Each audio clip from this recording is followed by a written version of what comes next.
Welcome back to Charlotte's Web,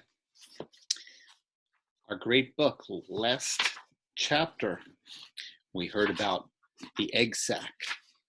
Pretty exciting. Looks like our friend Charlotte is going to have lots of babies.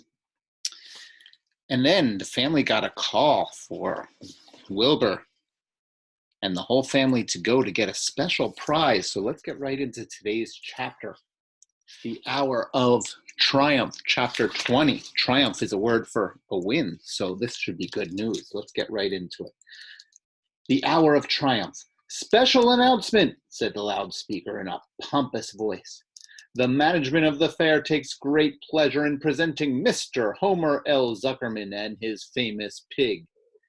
The truck bearing this extraordinary animal is now approaching the infield. Kindly stand back and give the truck room to proceed. In a few moments, the pig will be unloaded in the special judging ring in front of the grandstand, where a special award will be made. Will the crowd please make way and let the truck pass? Thank you. Wilbur trembled when he heard this speech. He felt happy, but dizzy. The truck crept along slowly in low speed. Crowds of people surrounded it, and Mr. Arable had to drive very carefully in order not to run over anyone. At last, he managed to reach the judge's stand. Avery jumped out and lowered the tailgate. I'm scared to death, whispered Mrs. Zuckerman. Hundreds of people are looking at us. Cheer up, replied Mrs. Arable. This is fun. Unload your pig, please, said the loudspeaker. All together, boys, said Mr. Zuckerman. Several men stepped forward from the crowd to help lift the crate. Avery was the busiest helper of all. Tuck your shirt in, Avery, cried Mrs. Zuckerman, and tighten your belt. Your pants are coming down. Can't you see I'm busy? Replied Avery in disgust. Look, cried Fern, pointing. There's Henry. Don't shout, Fern, said her mother, and don't point. Can I please have some money? Asked Fern. Henry invited me to go on the Ferris wheel again, only I don't think he has any money left. He ran out of money. Mrs. Arable opened her handbag. Here, she said, here's 40 cents. Now don't get lost and be back at our regular meeting place by the pig pen very soon. Fern raced off, ducking and dodging through the crowd in search of Henry. The Zuckerman pig is now being taken from his crate, boomed the voice of the loudspeaker. Stand by for an announcement. Templeton crouched under the straw at the bottom of the crate. What a lot of nonsense, muttered the rat. What a lot of fuss about nothing. Over in the pig pen, silent and alone, Charlotte rested. Her two front legs embraced the egg sac. Charlotte could hear everything that was said on the loudspeaker. The words gave her courage. This was her hour of triumph. As Wilbur came out of the crate, the crowd clapped and cheered. Mr. Zuckerman took off his cap and bowed. Lurvy pulled his big handkerchief from his pocket and wiped the sweat from the back of his neck. Avery knelt in the dirt by Wilbur's side, busily stroking him and showing off. Mrs. Zuckerman and Mrs. Arable stood on the running board of the truck. Ladies and gentlemen, said the loudspeaker, we now present Mr. Homer L. Zuckerman's distinguished pig. The fame of this unique animal has spread to the far corners of the earth, attracting many valuable tourists to our great state. Many of you will recall that never-to-be-forgotten day last summer when the writing appeared mysteriously on the spider's web in Mr. Zuckerman's barn, calling the attention of all and sundry to the fact that this pig was completely out of the ordinary.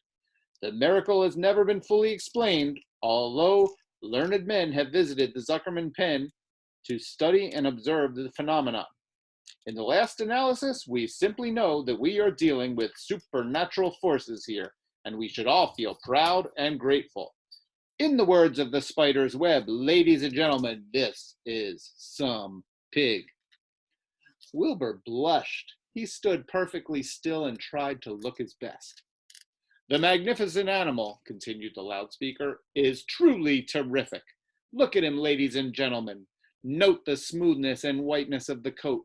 Observe the spotless skin, the healthy pink glow of ears and snout. It's the buttermilk, whispered Mrs. Arable to Mrs. Zuckerman. Note the general radiance of this animal. Then remember the day when the word radiant appeared clearly on the web. Whence came this mysterious writing? Note from the spider, we can rest assured of that. Oh, not from the spider. We can rest assured of that. Spiders are very clever at weaving their webs, but needless to say, spiders cannot write. I think we know better.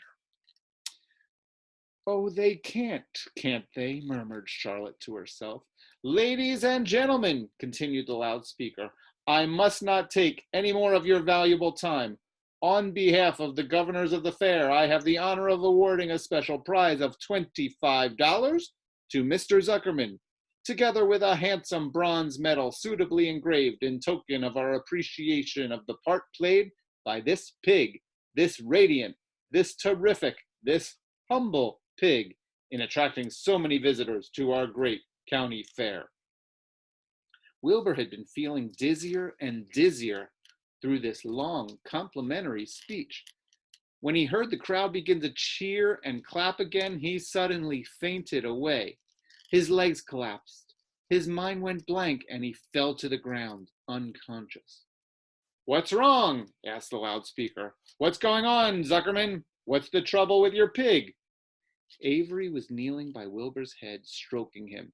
Mr. Zuckerman was dancing about, fanning him with his cap.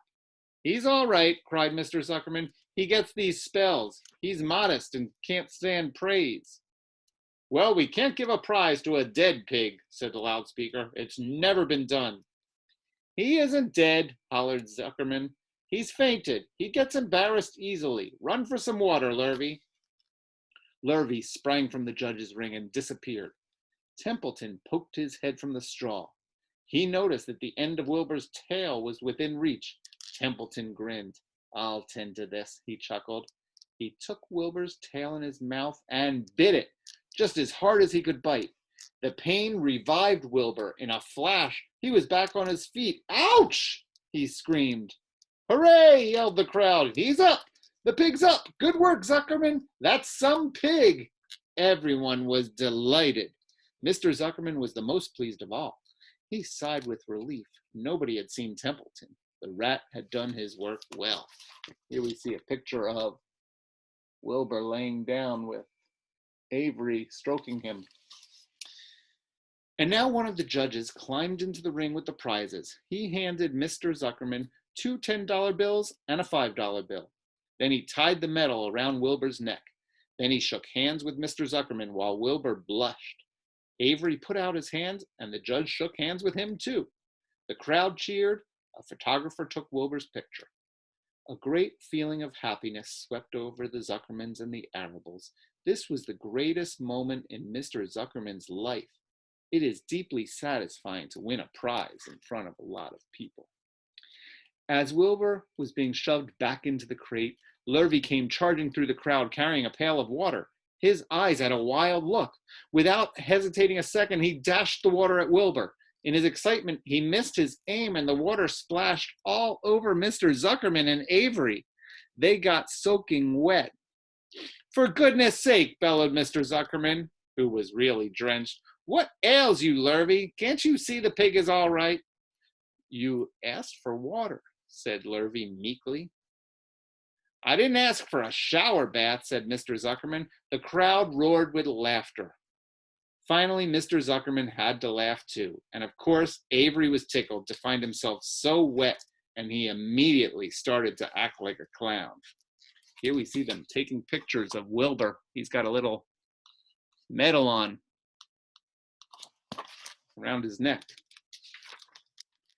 He pretended he was taking a shower bath. He made faces and danced around and rubbed imaginary soap under his armpits. Then he dried himself with an imaginary towel. Avery, stop it, cried his mother. Stop showing off. But the crowd loved it. Avery heard nothing but the applause. He liked being a clown in a ring, with everybody watching in front of a grandstand. When he discovered there was still a little water left in the bottom of the pail, he raised the pail high in the air and dumped the water on himself and made faces. The children in the grandstand screamed with appreciation. At last, things calmed down. Wilbur was loaded into the truck. Avery was led from the ring by his mother and placed on the seat of the truck to dry off. The truck, driven by Mr. Arable, crawled slowly back to the pig pen. Avery's wet trousers made a big wet spot on the seat. And that is the end of today's chapter. So that was quite a, what was that word? Quite a triumph, the hour of triumph. So let's tune in. Tomorrow we'll be on chapter 21. We must be nearing the end of our story. Tomorrow's chapter is called The Last Day. So let's look forward to that.